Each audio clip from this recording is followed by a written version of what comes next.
3 cup চাল, 1 cup বিরির ডাল দিয়ে ডাল ভিজালাম। খাস চালও করতে পারে, আমরা পালি চালও করতে পারে। চালটা আধ ঘন্টা ভিজালাম, বিরির ডালটাও ঘন্টাখানেক ভিজাবার পর খুব ভালো ভিজলে একটু ডালটা বাটতেও সুবিধা হবে, চালটাও বাটতে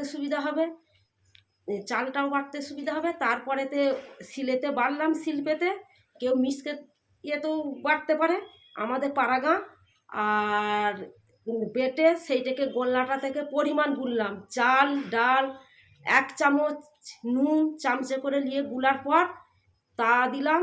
তাতে গোল্লাটা বেশ ভালো করে গুললাম। গুলার পর তা আমাদের পাড়াগাঁয়ে তাতেও করতে পারে, কেউ গ্যাসেও করতে পারে। তাতে পাতা নিলাম, তেল নিলাম, নিয়ে ভালো করে তেল গুলিয়ে পাতাটাই করে আস্তে করে মিলে ঢাকা দিলাম থালাতে। দিয়ে যেমনি পিঠেটা হয়ে গেল দেখলাম, ঢাকাটা খুলে দিলাম। থালি হয়ে যাবে সরু চাকলি পিঠা। আচ্ছা, ওইটা কি 1 কাপ চালেতেও করতে পারবে? হ্যাঁ, 1 কাপ চালেতেও করতে পারি আমি। মানে যে যেমন পারবে পরিমাণে দিয়ে করবে। এভাবে করলেই সরু চাকলি পিঠে, এইভাবে পিঠে সরু চাকলি হবে। সবাই করতে পারবে।